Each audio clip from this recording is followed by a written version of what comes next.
Oh, look at this crowd. What a mood they are. I know. You're in a great mood. Let's not wreck it with a lot of depressing stories. I love you. Thank you. Love you, Bill. Okay.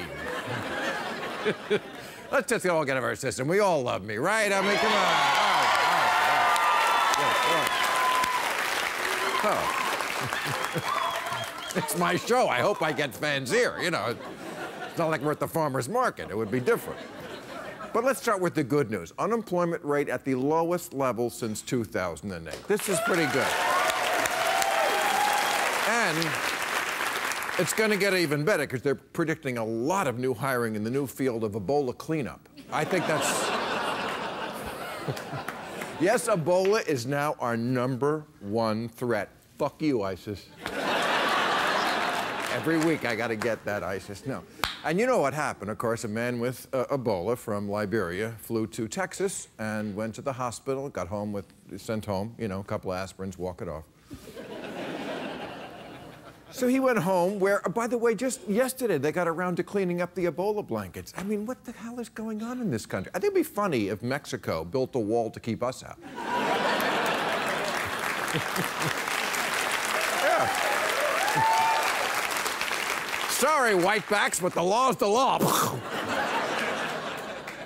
No, everyone is nervous down there in Texas. Ted Cruz, he's from Texas. He thought he might have it, but it was just the usual bug up his ass. That was...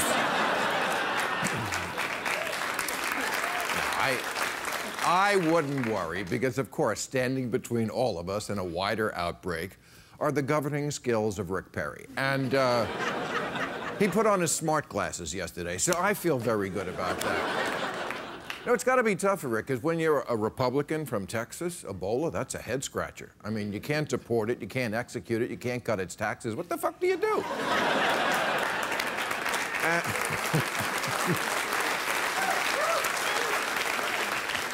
And, of course, the media, not really a big help with keeping people calm. They keep showing this picture. Have you seen? Yeah. As if to say, if you see one of these, run away. This picture has been on TV so much, it just signed with the William Morris office. That's... Who are here tonight, by the way, and they're watching carefully. But there is a human element to this, of course. Thomas Duncan is the man who came back from Liberia, and he came back, this is sad, to marry his girlfriend, and then wound up exposing her whole family to the Ebola virus. And the girlfriend said to the mother today, hey, they can't all be winners. No, and now the whole family has been quarantined for 20 days, and they cannot leave for any reason except football. It is Texas. But hey, let's not make this just about Texas, because more bad news. At a hospital in Washington, D.C. today, they found a patient who came from Nigeria who they think might have the Ebola virus. They say if they confirm that he does not, he will be free to leave the hospital and wander into the White House. So that's good news. Oh. The Secret Service, have you been following that? America has not been this worried about a crazy person getting into the White House since Sarah Palin ran for office. Really, I think was the last time. But come on.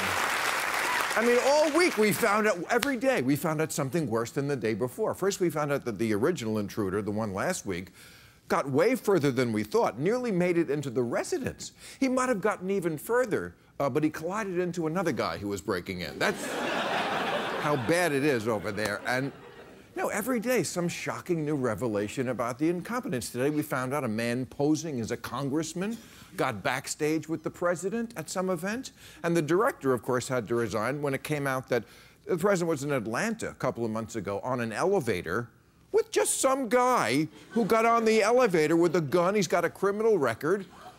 And the director tried to defend herself. She said, you know, it could have been worse. It could have been Beyonce's sister.